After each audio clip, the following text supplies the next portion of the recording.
tarde, doutor Alberto Emiliano. Seja bem-vindo mais uma vez. Como está o senhor, sua família?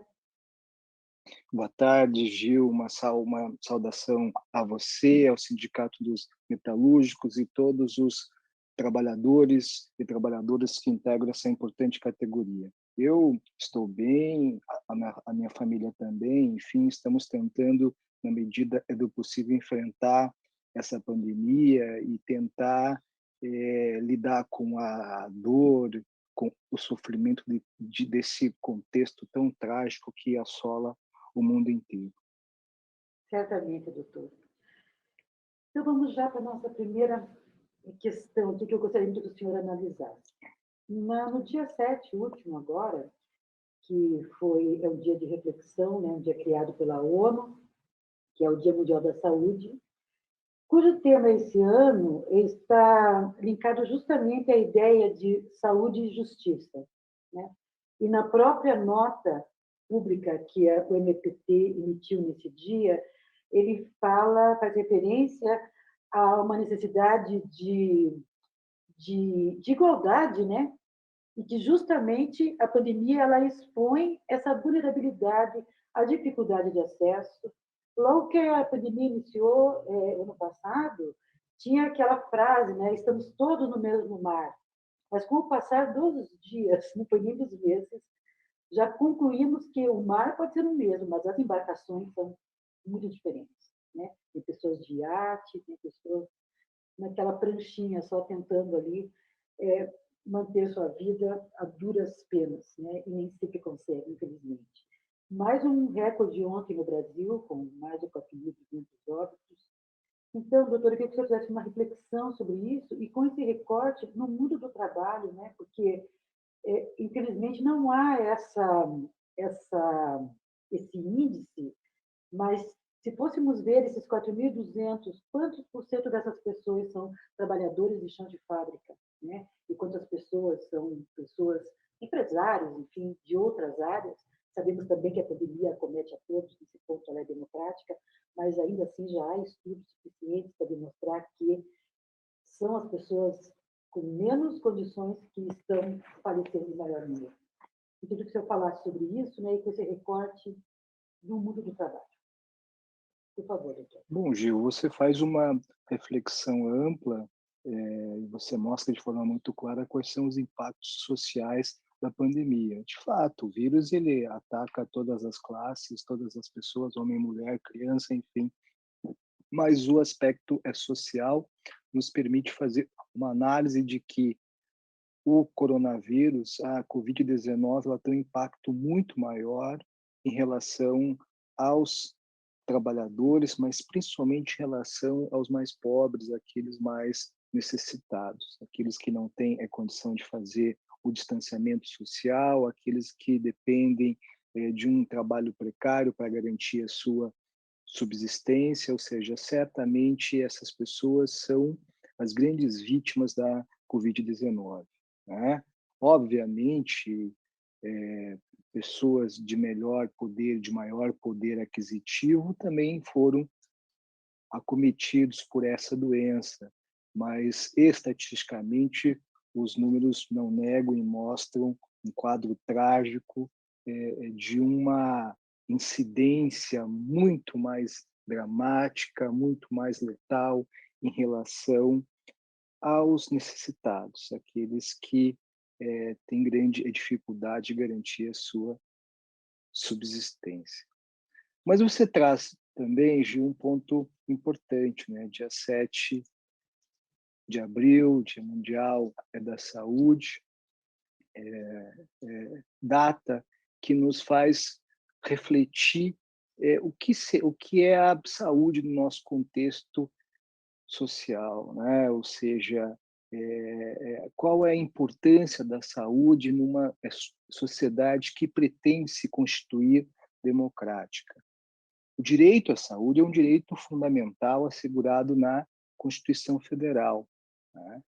E por se tratar de um direito fundamental, ele demanda do Estado, de toda a sociedade, a execução de políticas públicas para garantir esse direito, né? E eu tenho dito nesses últimos meses que se da pandemia podemos extrair algo positivo, se assim possa ser dito, eu sei que é uma tragédia, mas ainda assim a gente consegue ver aspectos que permite uma reflexão. E a minha reflexão aqui é da importância da saúde pública, da importância do SUS, Sistema Único de Saúde, que vem se destacando no Brasil como ferramenta imprescindível para o enfrentamento da pandemia. Se não tivéssemos o SUS, certamente a tragédia seria maior. O SUS tem uma importância fundamental, uma saúde pública executada por União, estados e municípios, que é certamente o protagonista nesse combate, no enfrentamento da pandemia da Covid-19. Os nossos médicos, enfermeiros, os profissionais da saúde são os nossos soldados nessa batalha mundial, nessa grande guerra, que, como você mesmo destacou, já está próximo de 350 mil mortes só no Brasil. Tá? E essa reflexão, Gil, já fechando essa minha fala, ela traz a importância da atuação do Estado. O Estado e as suas instituições têm uma função importantíssima para executar, para garantir, para promover o direito à saúde. E o Ministério Público do Trabalho certamente não pode se furtar a esse papel, tem atuado nesses últimos 12 meses na promoção da saúde de todos os trabalhadores e trabalhadoras no país inteiro. Isso é um fato do qual somos testemunhas aqui, né?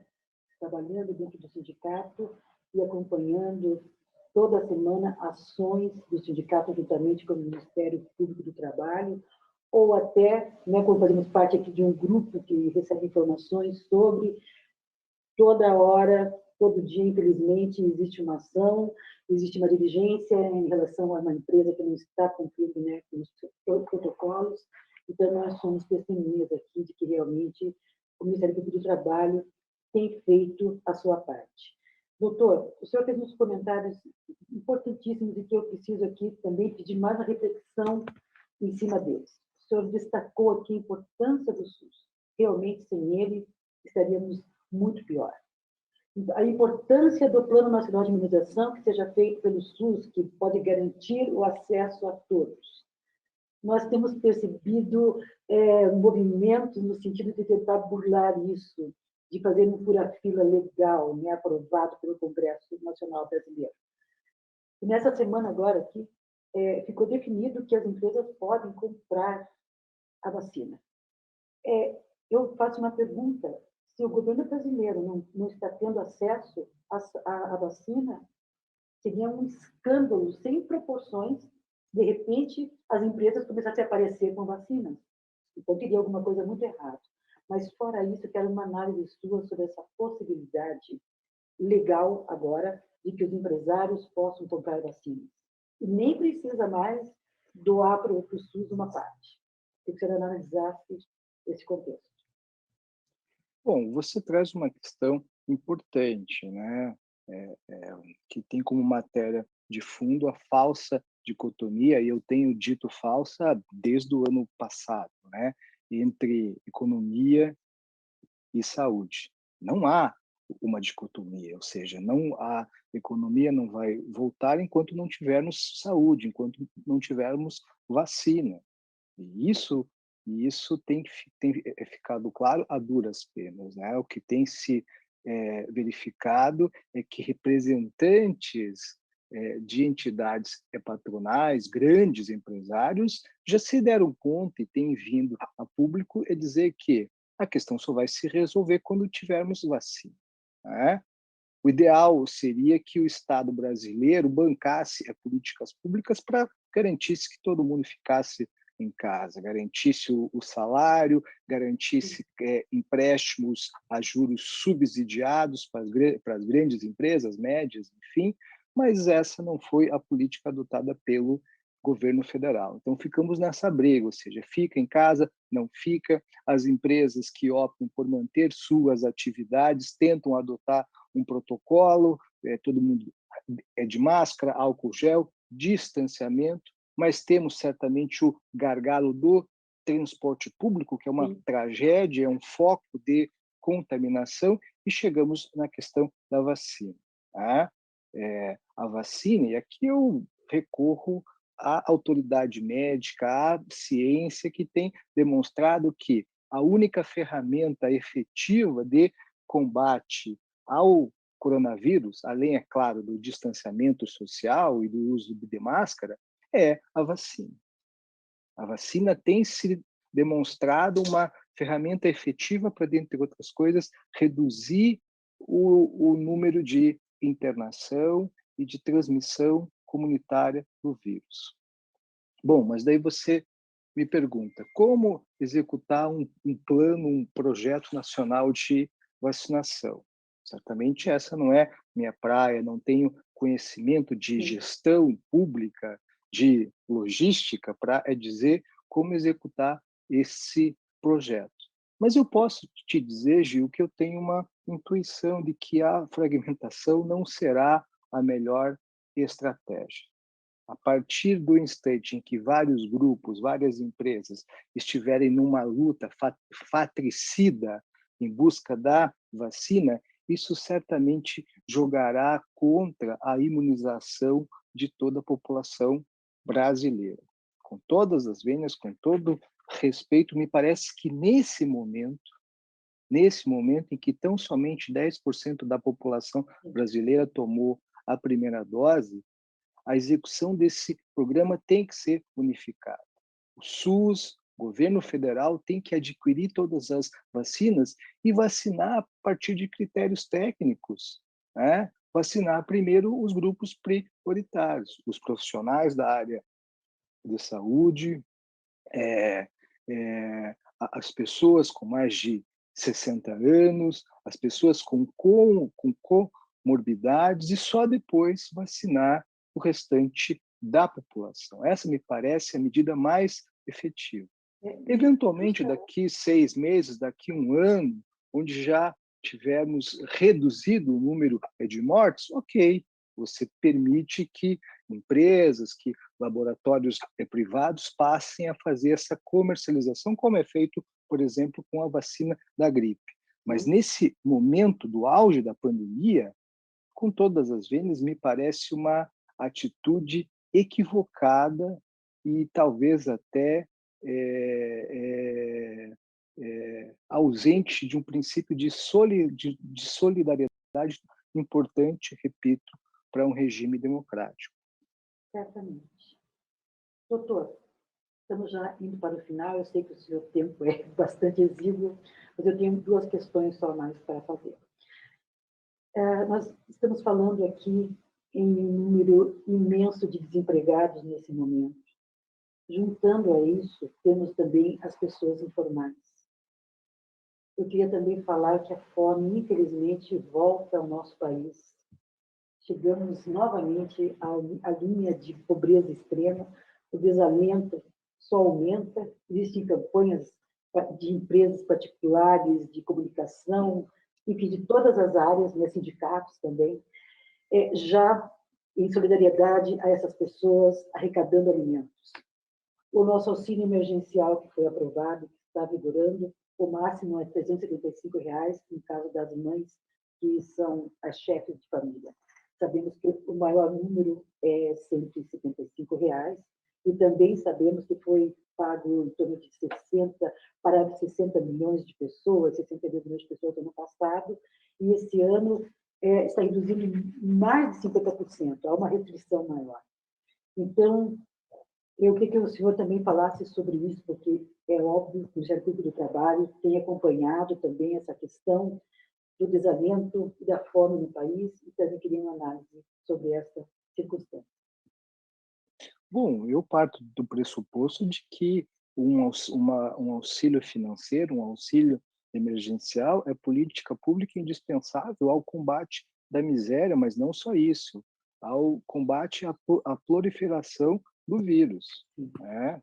Seria absolutamente importante que o governo federal e o Congresso Nacional executasse uma política pública efetiva para permitir que aqueles trabalhadores que não têm emprego pudessem permanecer nas suas casas, né?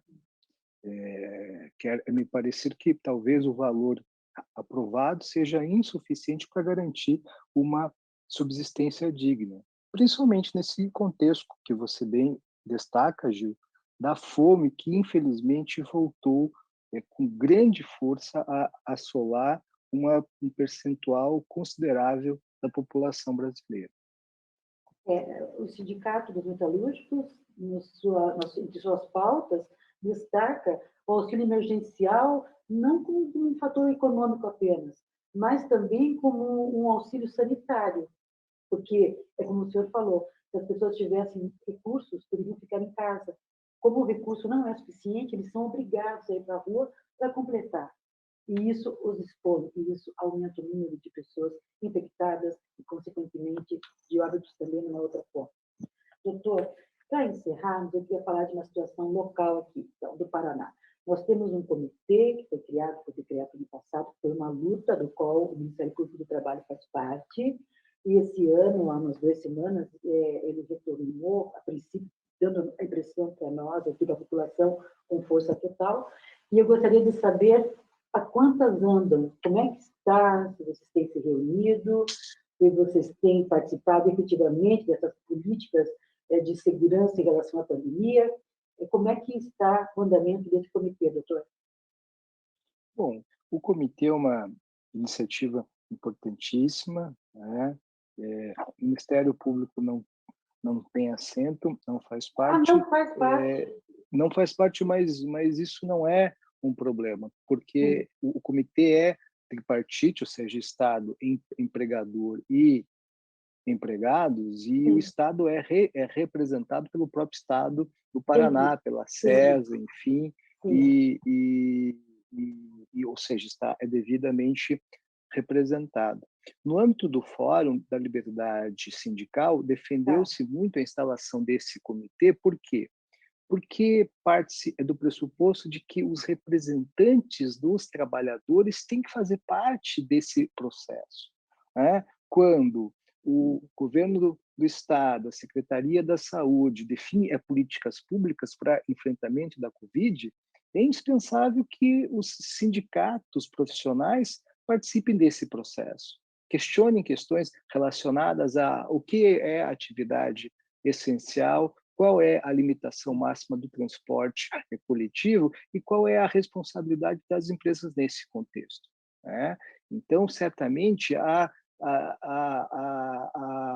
formação, né, o início das atividades desse comitê é uma vitória importantíssima das entidades sindicais. O Sindicato dos Metalúrgicos, a força sindical, tem cumprido um papel importantíssimo, né? Junto com os outros sindicatos que fazem parte do comitê. Um papel de fazer com que o governo do Estado, as autoridades públicas, possam ouvir os anseios da classe trabalhadora, né? Que certamente, por conta, repito, de um conceito de atividade essencial um pouco elastecido, sofre angústia diária de no transporte público, enfim, de ao chegar à empresa correr o risco de ser contaminado. Tá certo. Na verdade, eu me confundi em função do fórum, né? O fórum que o Ministério faz parte, na verdade, é um dos coordenadores, e realmente essa criação desse comitê foi uma luta muito grande que começou lá no fórum, onde vocês fazem parte. Então, doutor, eu quero aqui agradecer muito a sua participação, como sempre, né, com suas opiniões aqui, que agregam muito ao movimento sindical brasileiro, não é só aqui do Paraná. Eu conto com sua participação um próximo convite, uma próxima oportunidade, e quero desejar para o senhor sucesso nas suas empreitadas, que eu sei que não são poucas, e saúde, né, o que a gente deseja para as pessoas, né, hoje é saúde, né, que se cuide, que fique bem e sua família da mesma maneira. Muito obrigada, doutor. Obrigado, Gil. Tenha um bom dia, com muita saúde e paz. Amém. A todos nós. Muito obrigada.